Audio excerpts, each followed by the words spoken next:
Hello प्यारे बच्चों, सभी को गॉड ब्लेस यू। आज हम लोग मैट्रिक्स का सेकेंड वीडियो लेक्चर कवर करेंगे, जिसमें हम लोग general form of A matrix पढ़ेंगे। मैट्रिक्स का हम लोग जनरल फॉर्म डिटेल में पढ़ेंगे। तो आइए हम लोग सीखते हैं मैट्रिक्स का जनरल फॉर्म क्या होता है।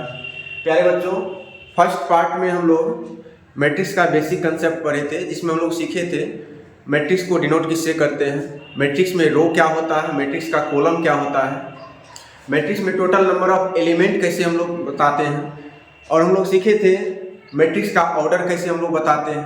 ठीक है प्यारे बच्चों, इन सभी बेसिक कंसेप्ट पे हम लोग चर्चा किए थे। आज हम लोग मैट्रिक्स का जनरल फॉर्म पढ़ेंगे और जनरल फॉर्म में हम लोग सीखेंगे कि मैट्रिक्स का जनरल फॉर्म किस प्रकार से लिखा जाता है। तो आप लोग हेडिंग लगा लीजिए, general form of A matrix.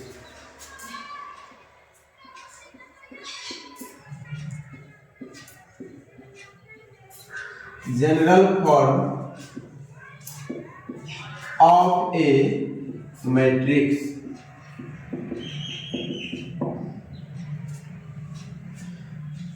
तो प्यारे बच्चों, बेसिक कंसेप्ट में हम लोग फर्स्ट पार्ट में रो और कॉलम के बारे में अच्छे से पढ़े थे। एक बार थोड़ा सा उसी को हम लोग रिकैप करते हैं। पहले मान लीजिए कोई मैट्रिक्स हमारा ए है, जिसमें एलिमेंट है 1, 3, 5, 7, 0, 9, 1, 3, -1, -2, 5, 7। ये हमारा ए एक मैट्रिक्स है, जिसमें अगर हम आपसे पूछे टोटल नंबर ऑफ रो कितना है, तो आप बोलिएगा सर इसमें टोटल नंबर ऑफ रो 3 है, 1, 2, 3।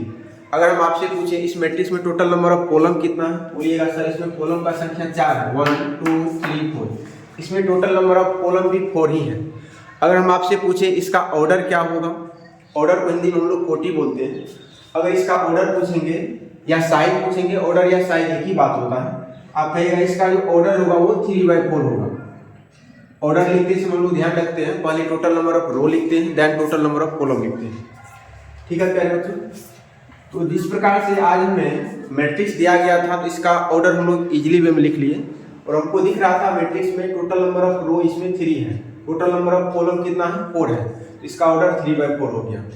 यदि मान लीजिए कहीं पे आपको ऑर्डर दिया जाए, केवल ऑर्डर दिया जाए और आपसे पूछा जाए टोटल नंबर ऑफ रो क्या है, टोटल नंबर ऑफ कॉलम क्या है, आप बहुत ही इजी वे में बता सकते हैं। जैसे मान लीजिए किसी मैट्रिक्स का हम आपको ऑर्डर दे रहे हैं 5/7।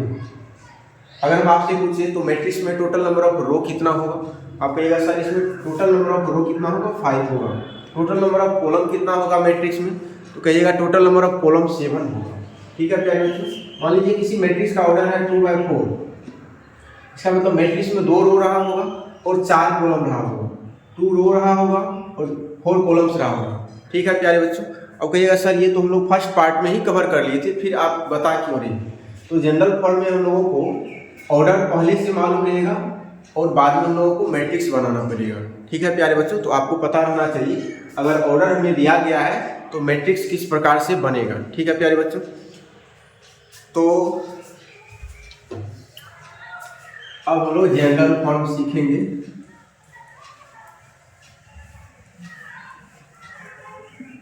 आप लोग हेडिंग लगा लीजिएगा, general form of A matrix.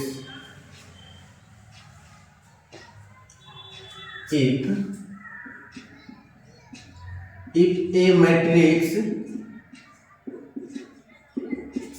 A has m rows and n columns, कोई एक मैट्रिक्स है ए कोई हमारा मैट्रिक्स है जिसमें टोटल नंबर ऑफ रो कितना है, m रोज है, उसमें रो का संख्या कितना है, m है। टोटल नंबर ऑफ कॉलम हम कितना लिए हुए, n लिए हुए। कोई एक मैट्रिक्स ए है जिसमें नंबर ऑफ रो कितना है, m है, टोटल नंबर ऑफ कॉलम कितना है, n है। अगर हम आपसे पूछे ए मैट्रिक्स का ऑर्डर क्या होगा, बोलिएगा सर ए मैट्रिक्स का जो ऑर्डर होगा वो m/n होगा, m/n होगा, क्योंकि टोटल नंबर ऑफ रो कितना है, m है, पहले रो लिखा जाता है और क्रॉस के साइन के बाद हम लोग क्या लिखते हैं, total number of column. Total number of column कितना है, n दिया गया है। तो ये m/n हमारा मैट्रिक्स का, ए मैट्रिक्स का क्या हो जाएगा, ऑर्डर हो जाएगा। ठीक है प्यारे बच्चों, अब इसी को हम लोग जनरल रूप में कैसे लिखेंगे जरा देखिए। ए मैट्रिक्स का आज हमें जनरल रूप लिखना है। ध्यान से देखिएगा आप लोग। तो जनरल फॉर्म में मैट्रिक्स का जो एलिमेंट लिखते हैं उसके लिए भी हम लोग को जनरल रूप लिखना पड़ता है। एलिमेंट के लिए जो जनरल रूप लिखते हैं उसमें हम लोग स्मॉल लेटर का यूज करते हैं। स्मॉल लेटर 26 होते हैं। 26 लेटर में से आप किसी भी लेटर का यूज मैट्रिक्स के एलिमेंट के लिए आप यूज कर सकते हैं। यदि आपका इच्छा है हम ए का यूज करें तो आप ए का यूज कर सकते हैं, किसी का इच्छा होगा हम बी लेटर यूज करें तो वो भी यूज कर सकता है। किसी भी लेटर का यूज आप कर सकते हैं। जैसे मेरा आज इच्छा है हम ए लेटर यूज करेंगे तो ए लेटर यूज करेंगे। तो एलिमेंट के लिए जनरल रूप ए आई जे होता है। क्या होता है? ए आई जे। अब कहिएगा कि ए आई जे में आई क्या जे क्या? तो प्यारे बच्चों आपको याद रखना है आई हमेशा रो को बताएगा, कोई पार्टिकुलर रो को बताएगा। ये एलिमेंट जिस भी रो में होगा और जिस कॉलम में होगा केवल उसी रो और उसी कॉलम को बताएगा। आई हमेशा रो को बताएगा, जे हमेशा कॉलम को बताएगा, जे हमेशा कोई पार्टिकुलर कॉलम को बताएगा। ये एलिमेंट आप जिस रो और जिस कॉलम में लिखिएगा उस रो और उस कॉलम को ही बताएगा। इसका मतलब आई जे एलिमेंट का हमेशा पोजीशन को दिखाएगा। आई और जे जो है ये एलिमेंट का हमेशा पोजीशन को दिखाएगा। ठीक है प्यारे बच्चों। तो यदि किसी का इच्छा होता है कि हम जनरल फॉर्म में एलिमेंट के लिए जो जनरल रूप लिखेंगे वो बी लेटर यूज करें तो हम लोग को यहाँ पे बी आई जे लिखना पड़ता है। किसी का इच्छा होगा हम सी लिखें उसके लिए सी आई जे लिखेंगे। ठीक है प्यारे बच्चों। आइए हम लोग एलिमेंट लिखते हैं। अब ए मैट्रिक्स में आपको यहाँ पे दिख रहा है if A matrix A has m rows and n columns then it is written as अब इसको हम लोग लिखेंगे कैसे जरा देखिए। इसमें टोटल कितना रो है? m रो है। इसका मतलब ये हमारा पहला रो होगा, दूसरा रो, तीसरा रो, ith रो और लास्ट रो क्या होगा हमारा m हो जाएगा क्योंकि total number of row m है। ठीक है प्यारे बच्चों। अगर हम कहेंगे किसी मैट्रिक्स में हमारा 12 रो है, 12 रो है, किसी मैट्रिक्स में अगर 12 रो है तो लास्ट वाला जो रो होगा वो 12वां रो होगा हमारा। इस मैट्रिक्स में m रो है, टोटल नंबर ऑफ रो कितना है m है, इसका लास्ट रो क्या हो जाएगा mth रो हो जाएगा। और इसमें कॉलम का संख्या टोटल कितना है n कॉलम है। कॉलम हमारा फर्स्ट कॉलम भी होगा, सेकेंड कॉलम भी होगा, थर्ड कॉलम भी होगा, dot dot dot jth column भी होगा और लास्ट कॉलम हमारा क्या हो जाएगा n हो जाएगा। मान लीजिए किसी मैट्रिक्स में 5 कॉलम है, टोटल कॉलम का संख्या कितना 5 है। अगर हम पूछेंगे लास्ट कॉलम क्या है, 5वां कॉलम होगा, 5th कॉलम हमारा लास्ट कॉलम हो जाएगा। ठीक है प्यारे बच्चों। अब देखिए एलिमेंट के लिए जो जनरल रूप लिखेंगे वो तो स्मॉल लेटर हम लोगों को यूज करना है। तो जैसे हम लोग फर्स्ट रो में अगर एलिमेंट लिखेंगे तो कैसे लिखा है? फर्स्ट रो में एलिमेंट लिखेंगे A11, A12। अब कहिएगा A11 आप काहे लिखे? तो आपको बोले थे आई और जे, ए आई जे से हम लोग एलिमेंट लिखेंगे जहाँ पे आई जे एलिमेंट का पोजीशन बताएगा। आई जे एलिमेंट का क्या बताएगा? पोजीशन को बताएगा। जैसे ये एलिमेंट देखिए, ये एलिमेंट आपका पहला रो में लिखा जा रहा है और ये एलिमेंट पहला कॉलम में भी लिखा जा रहा है। पहला जो आई है, आई हमेशा रो को बताता है, जे किसको बताता है? कॉलम को बताता है। जे किसको बताता है? कॉलम को। पहला 1 आई का वैल्यू है, ये हमारा रो को बता रहा है, यानी कि ये एलिमेंट आप पहला रो में लिख रहे हैं। सेकेंड 1 क्या बता रहा है? सेकेंड 1 कॉलम को बताता है। सेकेंड 1 ये बता रहा है कि ये फर्स्ट कॉलम में भी लिखा जा रहा है, ये एलिमेंट पहला रो में है और पहला कॉलम। अब कहिएगा सर इस एलिमेंट आप 1 2 क्यों लिखे? आई का वैल्यू यहाँ 1 है लेकिन जे का वैल्यू आप चेंज कर दिए। आई 1 इसीलिए रखे क्योंकि ये एलिमेंट भी पहला रो में ही लिखा जा रहा है, ये एलिमेंट भी पहला ही रो में लिखा जा रहा है। जे का वैल्यू इसीलिए हम लिखे क्योंकि कॉलम हमारा बदल चुका है। ये एलिमेंट हमारा पहला कॉलम में था, ये एलिमेंट सेकेंड कॉलम में लिखा गया है, इसीलिए जे का वैल्यू हो गया है। आगे एलिमेंट क्या होगा? A13 dot dot dot.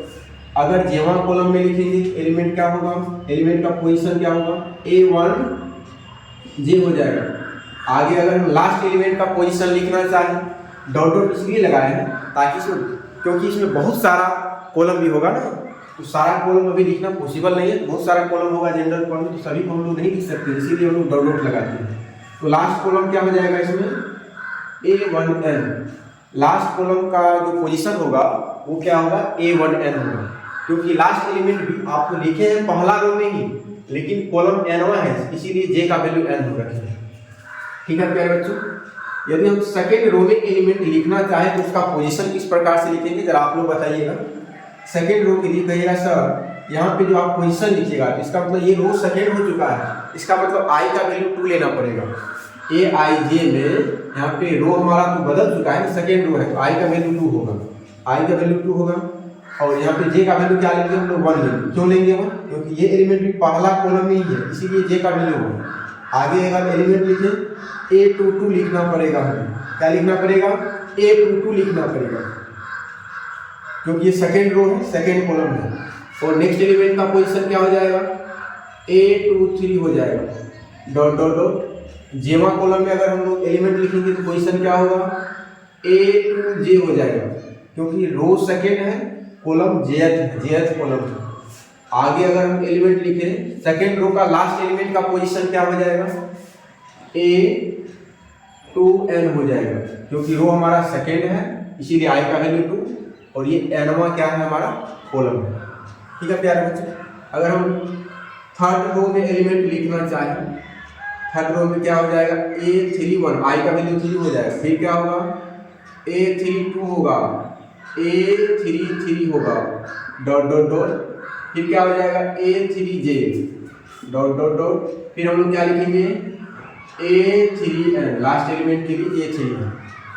अब प्यारे बच्चों यहाँ ध्यान दीजिए, ये जो हम डॉट डॉट अभी लगाए हुए हैं ये कॉलम के लिए लगाए हैं, इसका मतलब ये जो मैट्रिक्स A लिख रहे हैं, इसका जो जनरल फॉर्म लिख रहे हैं, इसमें बहुत सारा कॉलम आ सकता है, बहुत सारा कॉलम आ सकता है, इसीलिए हम लोग डॉट डॉट लगाए। ठीक उसी प्रकार से रो भी तो बहुत सारा हो सकता है ना, जिस प्रकार से कॉलम बहुत सारा हो सकता है, ठीक उसी प्रकार से हमारा रो भी तो बहुत सारा हो सकता है ना। तो रो के लिए भी हमको क्या लगाना पड़ेगा, डॉट डॉट। रो भी इसमें बहुत सारा होगा, रो भी इसमें बहुत सारा होगा।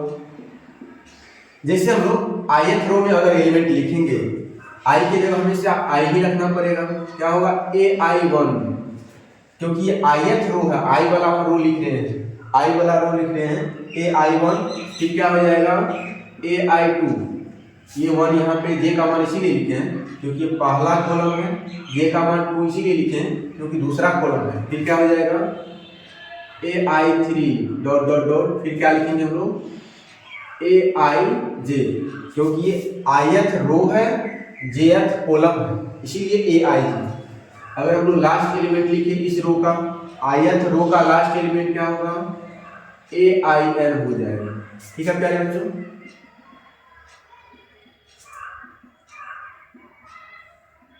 अगर हम आपसे कहें mth रो का, mth रो में एलिमेंट का पोजीशन किस प्रकार से लिखेंगे, mth रो में पोजीशन का एलिमेंट मान लीजिए 5वां रो होता है, A51, m का वैल्यू मान लीजिए 5 है, यहाँ पे क्या हो जाता है, A51 होता, A52 होता, अभी m है तो m ही लिखेगा, क्या हो जाएगा, AM1, AM2, फिर क्या होगा, AM3, डॉट डॉट डॉट, फिर क्या होगा, AMJ, फिर लास्ट एलिमेंट का पोजीशन क्या हो जाएगा, लास्ट एलिमेंट का जो पोजीशन होगा वो हो जाएगा AMN, लास्ट एलिमेंट का जो पोजीशन हो जाएगा वो क्या हो जाएगा, AMN। ठीक है प्यारे बच्चों, तो यदि आपको इसका एक बार स्क्रीनशॉट लेना है तो आप ले लीजिए। अब देखिए मैट्रिक्स का जनरल फॉर्म का 2 रूप होता है, ये एक बड़ा रूप है, इसका छोटा रूप भी होता है। सबसे ज़्यादा हमारा छोटा रूप ही यूज होगा जब हम लोग मैट्रिक्स का टाइप्स पढ़ेंगे, टाइप्स ऑफ मैट्रिक्स, मैट्रिक्स का जब हम लोग प्रकार पढ़ेंगे वहाँ पे मैट्रिक्स का जनरल फॉर्म हम लोग यूज करेंगे। तो ये बड़ा सा रूप यूज नहीं करेंगे, इसका छोटा रूप भी होता है, वो ज़रा देख लीजिए। और देखिए आपको हम लिखा देते हैं A बराबर AIJ M/N। इसी चीज को आप ब्रॉडली करके ऐसा लिख सकते हैं, इसी चीज को आप जूम करके ऐसा लिख सकते हैं, जहां पर AIJ टोटल एलिमेंट के लिए जनरल रूप है। AIJ क्या है बाबू, टोटल एलिमेंट के लिए जनरल रूप है, और m बाय n मैट्रिक्स का ऑर्डर है, आपको दिया गया था total number of row m है, टोटल नंबर ऑफ कॉलम है n है, तो m बाय n क्या हो जाएगा, मैट्रिक्स का ऑर्डर हो जाएगा। ठीक है प्यारे बच्चों, तो एक बार स्क्रीनशॉट ले लीजिए आप।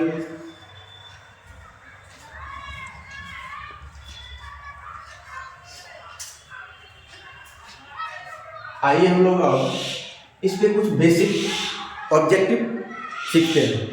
यदि हम आपसे कहें, आपको जनरल फॉर्म अच्छे से पता हो चुका है, यदि हम आपसे पूछेंगे इसमें विद्वानों जरा बताओ किसी भी रो में, अगर हम आपसे पूछेंगे किसी भी रो में किसका वैल्यू 1 से बढ़ता है, यहाँ पे देखिएगा इसका वैल्यू कहने का मतलब i और j में आपसे पूछा जा रहा है i का वैल्यू 1 से बढ़ता है या j का वैल्यू 1 से बढ़ता है। अगर हम आपसे पूछें किसी भी रो में किसका वैल्यू 1 से बढ़ता है, आप यहाँ पे देखिए बताइए किसका वैल्यू, i का वैल्यू बढ़ रहा है कि j का वैल्यू, आप कहिएगा सर यहाँ पे j का मान 1 से बढ़ रहा है, क्योंकि i का वैल्यू सब जगह कांस्टेंट दिख रहा है। अगर हम रो में आपसे पूछेंगे किसी भी रो में किसका वैल्यू 1 से बढ़ता है, आप कहिएगा सर j का वैल्यू 1 से बढ़ता है, क्योंकि यहाँ देखो j का वैल्यू 1 था, फिर j का वैल्यू 2 हो चुका है, फिर j का वैल्यू 3 हो चुका है, यहाँ j का वैल्यू 1 से बढ़ रहा है। लेकिन i सभी जगह कांस्टेंट है, i यहाँ भी 1 है, यहाँ भी 1 है और लास्ट एलिमेंट में भी 1 ही है, i सभी जगह कांस्टेंट है। अगर हम आपसे पूछेंगे किसी भी रो में किसका वैल्यू 1 से बढ़ता है, तो आपको क्या बताना है, j का वैल्यू। फिर देखिए ठीक किसी भी रो में, अब अगर सेकेंड रो देखिएगा आप, सेकेंड रो में भी सेम कंडीशन है, रो की जगह i का वैल्यू सभी जगह 2 आया, i का वैल्यू 2 है, लेकिन j का वैल्यू 1 से बढ़ रहा है, यहाँ 1 है तो यहाँ 2 हो चुका है, यहाँ 3 हो चुका है। ठीक है प्यारे बच्चों, अगर हम थर्ड रो का ही बात करें, i का वैल्यू सभी जगह कांस्टेंट है, लेकिन j का वैल्यू 1 से बढ़ रहा है। अगर हम आपसे पूछे किसी भी कॉलम में इसका वैल्यू 1 से बढ़ता है, जैसे हमारा पहला कॉलम है, ये सेकेंड कॉलम, ये थर्ड कॉलम, ये jth कॉलम, ये nवां कॉलम है, किसी भी कॉलम में, कॉलम जब भी कहें आपसे तो ऊपर से नीचे आपको देखना है, कॉलम अगर हम आपसे पूछे तो ऊपर से नीचे देखना है। तो यदि हम आपसे कॉलम में पूछेंगे किसका वैल्यू 1 से बढ़ता है, आप क्या बोलिएगा सर i का वैल्यू, कॉलम में i का वैल्यू 1 से बढ़ रहा है। अगर हम पहला कॉलम पे चर्चा करें, देखिए हम कॉलम में देख रहे हैं आप j का वैल्यू सभी जगह कांस्टेंट दिख रहा है, पहला कॉलम में j का वैल्यू सभी जगह बनाया, लेकिन i का वैल्यू 1 से बढ़ रहा है, i का वैल्यू क्या हो रहा है, 1 से बढ़ रहा है। अगर हम सेकेंड कॉलम में आपसे पूछे तो j का वैल्यू सभी जगह कांस्टेंट दिख रहा है, j का वैल्यू सभी जगह फिक्स है, लेकिन i का वैल्यू 1 से बढ़ रहा है, यहाँ पे 1 था i का वैल्यू, यहाँ 2 हो चुका है, फिर आगे 3 हो चुका है, आगे 4 हो जाएगा, फिर उससे आगे 5 हो जाएगा। तो इसका मतलब किसी भी कॉलम में j का वैल्यू कांस्टेंट रहता है और i का वैल्यू 1 से बढ़ता चला जाता है। ठीक है विद्वानों, अब इस पे हम लोग ऑब्जेक्टिव सीखते हैं।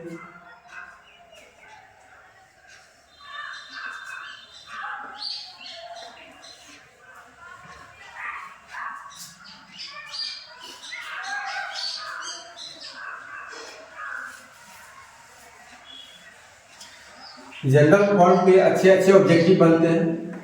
यदि आप जनरल फॉर्म सीख लेते हैं, ऑब्जेक्टिव एंड सब्जेक्टिव दोनों क्वेश्चन के लिए ये काफ़ी हेल्पफुल है। यदि आपको जनरल फॉर्म आता है तो आपका ऑब्जेक्टिव भी बहुत इजी वे में बनेगा और साथ ही साथ सब्जेक्टिव क्वेश्चन भी आपको इजी लगेगा, इसीलिए जनरल फॉर्म पढ़ना बहुत ही जरूरी है।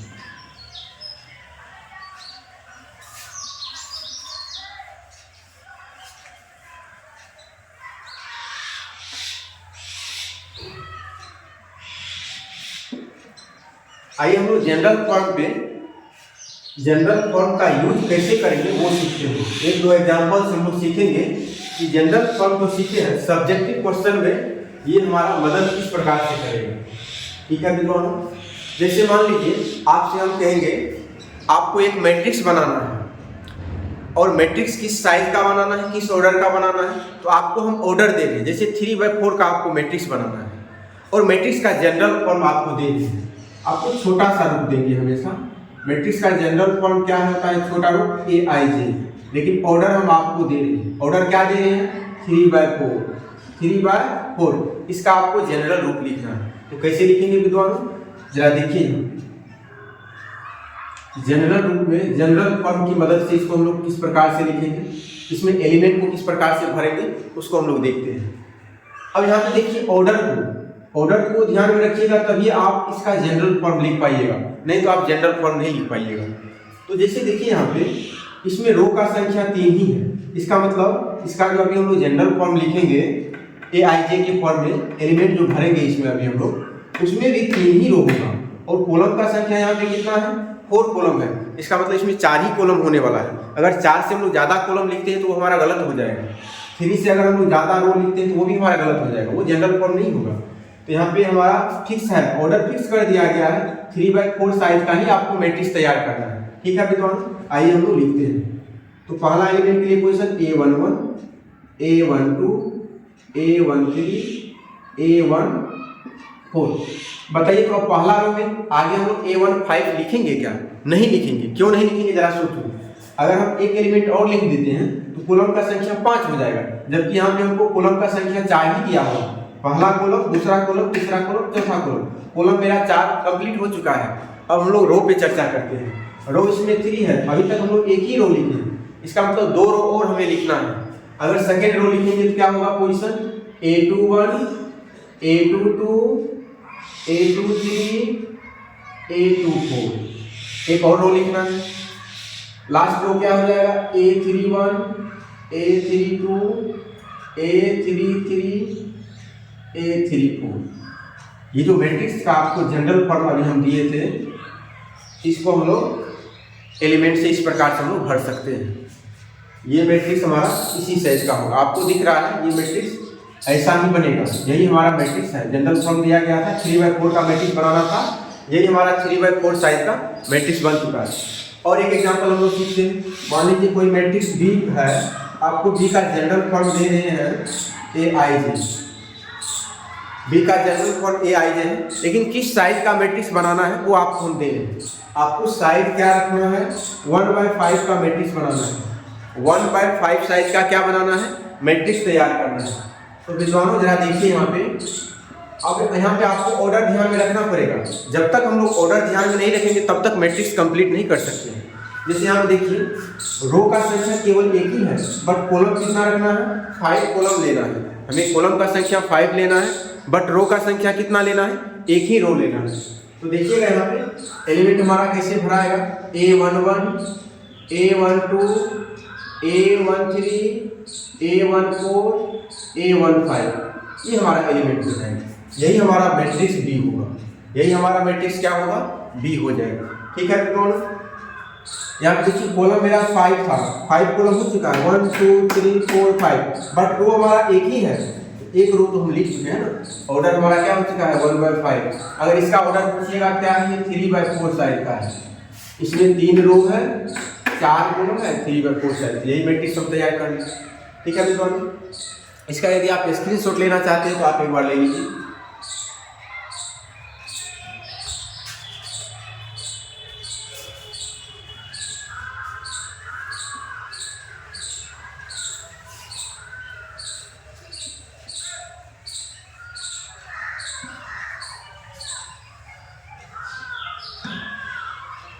एक और एग्जांपल देखिए, एक और एग्जांपल इस पे हम लोग सीखेंगे, ताकि आप लोगों को जब सवाल आप बनाइएगा इस टाइप का तो आपको वहाँ समस्या नहीं होना चाहिए। जैसे मान लीजिए कोई मैट्रिक्स हमारा C है, आपको इसका जनरल फॉर्म दे रहे हैं AIJ, और किस साइज का मैट्रिक्स आपको तैयार करना है, आपको साइज क्या रखना है, आपको साइज रखना है 2/4। आपको साइज क्या रखना है मैट्रिक्स का, 2/4 रखना है। ध्यान दीजिएगा प्यारे बच्चों, इसका मतलब रो हमें 2 ही लेना है, बट कॉलम कितना लेना है, 4 कॉलम लेना है, कॉलम 4 लेना है। इसका मतलब A11, A12, A13, A14। ठीक है प्यारे बच्चों, अब यहाँ 4 ही कॉलम था, कॉलम 4 ही लेंगे, 1 2 3 4। यहाँ पे 4 कॉलम कंप्लीट हो चुका है। अब रो कितना लेना है, 2 रो लेना है। एक रो तो लिखा चुका है, अब दूसरा रो लिखिए। क्या होगा दूसरा रो, A21, A22, A23, A24। ठीक है प्यारे बच्चों, यही हमारा मैट्रिक्स बना है 2/4 साइज का। अगर आपको जनरल फॉर्म दिया जाए और ऑर्डर आपको अगर मालूम हो तो मैट्रिक्स किस प्रकार से तैयार करेंगे पता चल चुका है। अब आप लोगों को समस्या नहीं होनी चाहिए। प्यारे बच्चों, जब आप क्वेश्चन बनाइएगा, जैसे अभी हम लोग एलिमेंट जो लिखे हैं वो केवल जनरल रूप में अभी एलिमेंट लिखा हुआ है। तो आपको यहाँ से आगे भी एक स्टेप लेना पड़ेगा। अगर एलिमेंट को किस प्रकार से फिल करना है वो कंडीशन अगर गिवन आता तो इससे अगला स्टेप भी हम लोग लिख लेते हैं। कभी कभी क्या रहेगा, क्वेश्चन में आपको दिया जाएगा ए आई जे बराबर, जैसे ए आई जे के फॉर्म में आपका एलिमेंट आ चुका है, इसको भरना कैसे है। कभी कभी क्वेश्चन में दिया जाएगा आई प्लस जे के द्वारा, किसके द्वारा भरना है एलिमेंट को, आई प्लस जे के माध्यम से भरना है। ये हमारा ए आई जे के फॉर्म में एलिमेंट लिखा चुका है मैट्रिक्स के घर में। अब इससे अगला स्टेप जो हम लोगों का होगा, मान लीजिए यही कंडीशन अभी हम दे रहे हैं आपको, तो इससे अगला स्टेप हमारा क्या हो जाता, आई प्लस जे होता है सभी जगह। ये पहला नंबर आई होता है, सेकंड नंबर जे।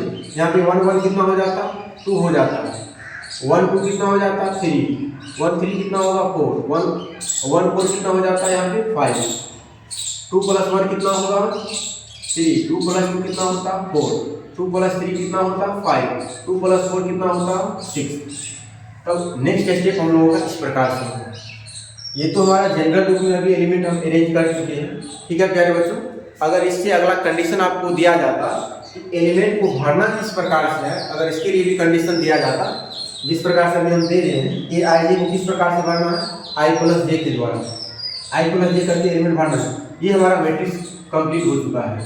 यहाँ पे हमारा मैट्रिक्स क्या हो चुका है, कंप्लीट हो चुका है। कभी कभी मान लीजिए आपको कंडीशन इस प्रकार से भी दिया जा सकता है, ए आई जे बराबर मान लीजिए 2i + 3j। इसका मतलब आई में 2 मल्टीप्लाई करना है और जे में 3 मल्टीप्लाई करना है, फिर दोनों को ऐड करके इस प्रकार से हमको मैट्रिक्स कंप्लीट करना होगा, ठीक है विद्वानों।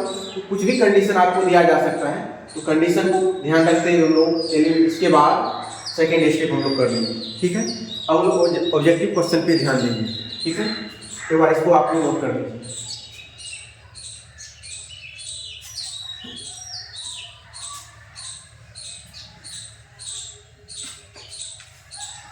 ये चीज़ में दिक्कत आपको नहीं होना चाहिए। जैसे मान लीजिए ये स्टेप आप कर लीजिए, अगर जनरल फॉर्म दिया हुआ है, ऑर्डर दिया हुआ है, तो ये काम तो आप फटाफट कर लीजिएगा।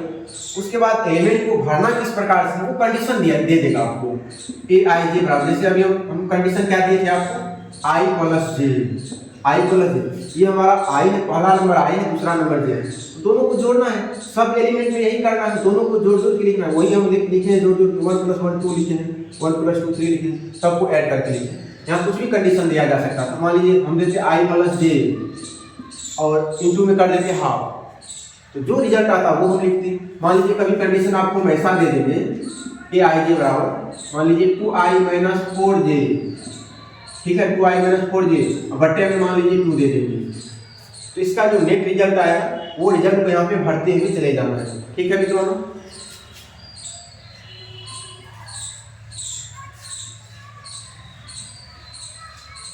अब लोग ऑब्जेक्टिव पे डिस्कस करेंगे। ये सब्जेक्टिव के लिए कंसेप्ट था, अभी जो लोग सीख रहे थे ये सब्जेक्टिव क्वेश्चन के लिए कंसेप्ट था। जनरल फॉर्म में सब्जेक्टिव क्वेश्चन जो बनता है वो बहुत ही इंपॉर्टेंट क्वेश्चन था। अब यहाँ ध्यान दीजिएगा, जनरल फॉर्म पे ऑब्जेक्टिव हम लोग सीखेंगे। पहला ऑब्जेक्टिव देखिए, जनरल फॉर्म में पहला ऑब्जेक्टिव आपको हेडिंग लगाना है, इन m/n मैट्रिक्स, इन m/n मैट्रिक्स। कोई मैट्रिक्स है जो कि m/n साइज का है, इसका मतलब यहाँ पे हम जनरल फॉर्म पे ही डिस्कस कर रहे हैं।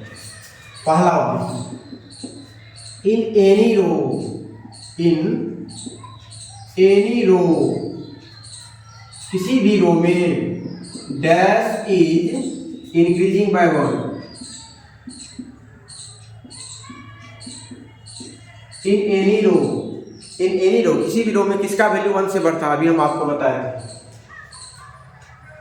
इन any rho dash is increasing by 1, किसी भी रो में किसका वैल्यू 1 से बढ़ता है। तो आपको पता है, अगर हम रो की बात करें, रो में जे का वैल्यू 1 से बढ़ता है, रो में किसका वैल्यू 1 से बढ़ता है, जे का वैल्यू 1 से बढ़ता है। जैसे एक एग्जांपल दे दीजिए, मान लीजिए कोई मैट्रिक्स ए है जिसका कि हम जनरल रूप में एलिमेंट लिख रहे हैं।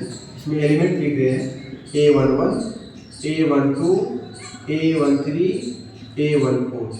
यहाँ आप अच्छे से देखिए, ये हमारा रो है, पहला रो है, ठीक है। इस रो में देखिए आई सभी जगह कॉन्स्टेंट, आई पहला नंबर आई का वैल्यू होता है, सेकेंड नंबर जे का वैल्यू, आई का वैल्यू सभी जगह क्या है, कांस्टेंट दिख रहा है, बट जे का वैल्यू यहाँ 1 है, यहाँ 2 हो चुका है। इसका मतलब जे का वैल्यू यहाँ 1 से बढ़, यहाँ 3 हो चुका है, यहाँ 4। इसका मतलब यहाँ तो हम लोग देख पा रहे हैं कि जे का वैल्यू क्या हो रहा है, +1 हो रहा है, बट लेकिन आई बराबर क्या हो रहा है, आई हमारा क्या हो रहा है बाबू, आई हमारा क्या हो रहा है, बट आई बराबर क्या है, कांस्टेंट। आई सभी जगह क्या है, कांस्टेंट है। अब दूसरा ऑब्जेक्टिव देखिए, इन एनी कॉलम, किसी भी कॉलम में किसका वैल्यू 1 से बढ़ता है, तो आई का वैल्यू 1 से बढ़ता है। In any column dash is increasing, dash is increasing by 1। किसी भी कॉलम में किसका वैल्यू 1 से बढ़ता है, तो आई का वैल्यू 1 से बढ़ता है। यहाँ खाली स्थान में हम लोग क्या लिखेंगे, आई का वैल्यू। ठीक है विद्वानों, इस पे भी एक एग्जांपल देख लीजिए। मान लीजिए कोई मैट्रिक्स आपका बी है, जिसमें एलिमेंट है A11, A21, A31। यहाँ पे आप देखिए, ये पहला कॉलम है, कॉलम में जे का वैल्यू सभी जगह कांस्टेंट दिख रहा है, फिक्स है, लेकिन आई का वैल्यू 1 से बढ़ रहा है। पहला नंबर आई 1 है, यहाँ 2 हो गया, फिर 3 हो चुका है। यहाँ पे हम लोग देख पा रहे हैं, यहाँ पे हम लोग देख पा रहे हैं आई का वैल्यू में क्या हो रहा है बाबू, +1 ऐड हो रहा है। आई का वैल्यू में +1 क्या हो रहा है, ऐड हो रहा है। लेकिन क्या हो रहा है, जे का वैल्यू सभी जगह कांस्टेंट है, जे का वैल्यू सभी जगह क्या है, कांस्टेंट है। तीसरा ऑब्जेक्टिव, मैट्रिक्स का जनरल फॉर्म में ए आई जे क्या है बाबू, एलिमेंट है। ए आई जे क्या होता है, एलिमेंट।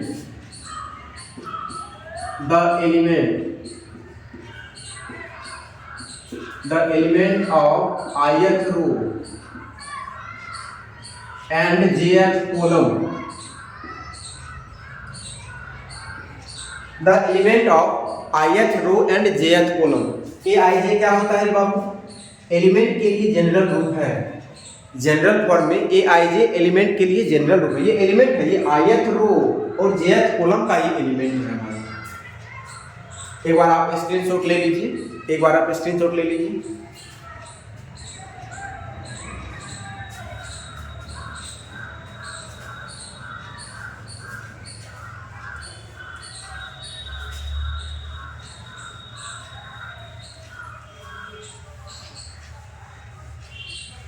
अच्छे से समझ में आ रहा है विद्वानों? यदि अच्छे से समझ में आ रहा है तो आपको कंटिन्यू वीडियो देखना है और प्रयास करना है कि टोटल वीडियो आपको देखना है और कंटिन्यू देखना है।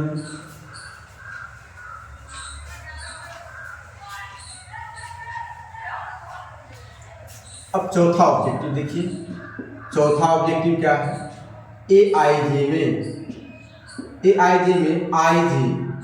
आई जे क्या बताता है रे बाबू, आई जे किसी भी एलिमेंट का पोजीशन को बताता है। ए आई जे हम लोग एलिमेंट का जनरल रूप लिखते हैं, तो आई जे वहाँ पे क्या बताता है, पोजीशन ऑफ एलिमेंट, एलिमेंट का पोजीशन को बताता है। It represents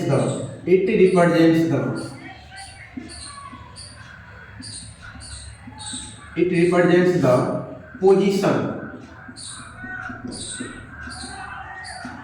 position of element in a matrix।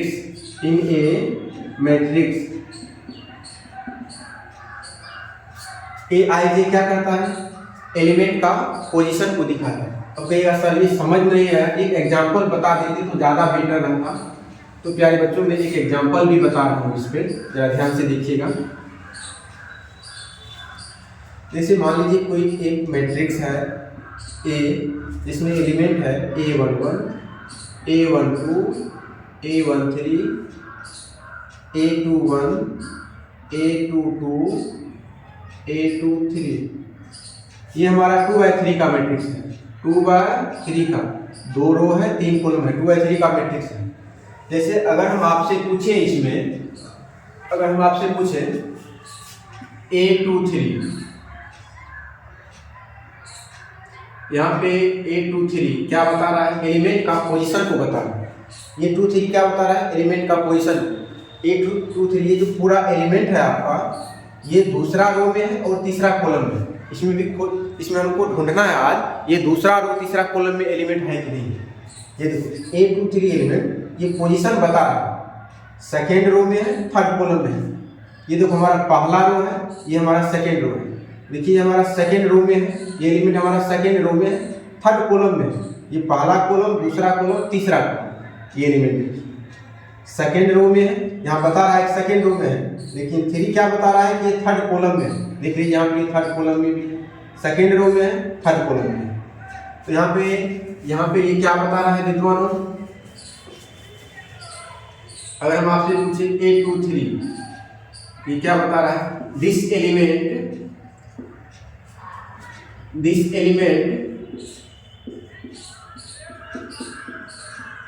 lies in second row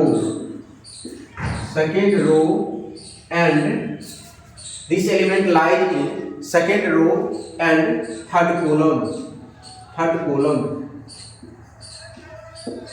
यह एलिमेंट लाई कर रहा है, कहाँ पे है, ये एलिमेंट कहाँ पे है, ये सेकेंड रो में है, थर्ड कॉलम में। आपको अच्छे से दिख रहा होगा।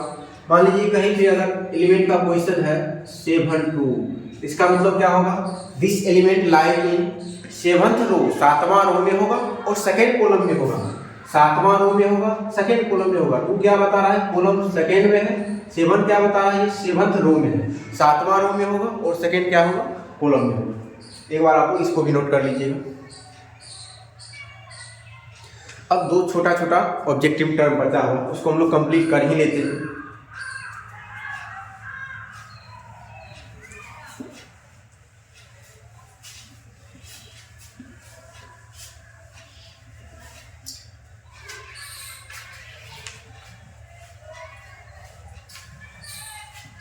पांचवा ऑब्जेक्टिव देखिए क्या है।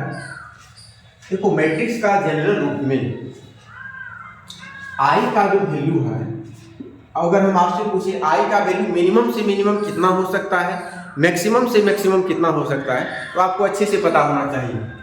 आई का वैल्यू मिनिमम से मिनिमम 1 होगा, मैक्सिमम से मैक्सिमम m के बराबर होगा।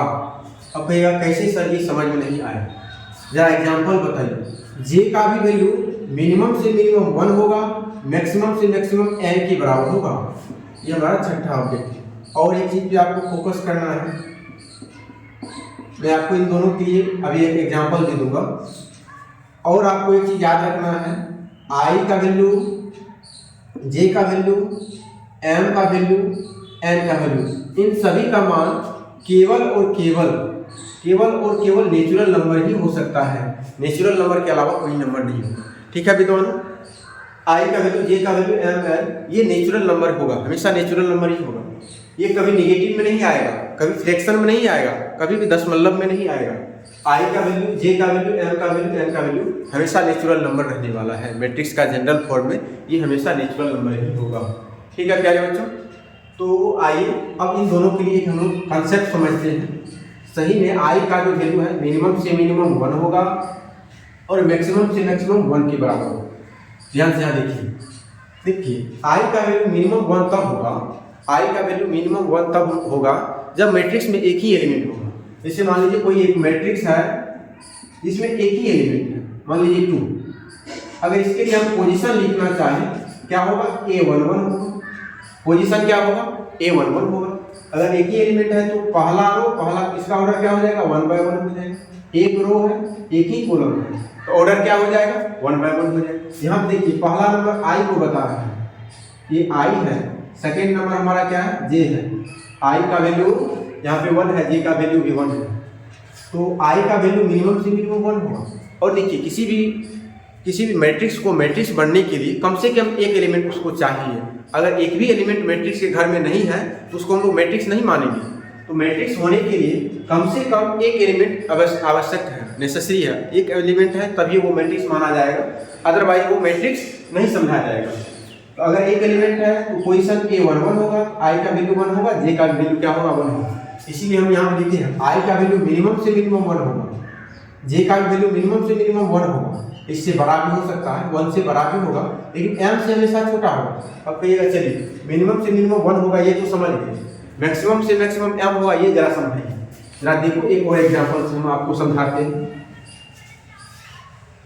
जैसे मान लीजिए कोई मैट्रिक्स B है जिसमें एलिमेंट है A11, A12, A13, A21, A22, A23। अगर हम इस मैट्रिक्स का आपसे हम ऑर्डर पूछें, ऑर्डर कहिएगा सर इसका ऑर्डर जो होगा 2/3 का होगा। ऑर्डर क्या होगा? 2/3 का होगा। इसका ऑर्डर 2/3 का होगा। तो ध्यान से देखिए, आपको एलिमेंट जो लिखा हुआ है इसमें जो ये नीचे में संख्या लिखा हुआ है, पहला संख्या i का वैल्यू होता है, सेकंड संख्या j का वैल्यू होता है। यहाँ पे देखिए ये लास्ट एलिमेंट का, आप देखिए यहाँ पे लास्ट एलिमेंट का i का जो वैल्यू है ये हमारा i का वैल्यू है, और लास्ट एलिमेंट का ये हमारा j का वैल्यू है, ठीक है। और मैट्रिक्स का जब हम ऑर्डर लिखते हैं तो ऑर्डर में पहला जो नंबर होता है वो m का वैल्यू होता है, सेकेंड नंबर जो होता है वो n का वैल्यू होता है। पहला नंबर किसका वैल्यू होता है? m का, और सेकेंड नंबर n का। m क्या बताता है? m टोटल नंबर ऑफ रो को बताता है। n क्या बताता है? टोटल नंबर ऑफ कॉलम को बताता है। मैट्रिक्स में टोटल कितना रो है, m टोटल रो को बताता है, लेकिन i और j टोटल को नहीं बताता है। i कोई पार्टिकुलर रो और कोई पार्टिकुलर कॉलम को ही बताता है।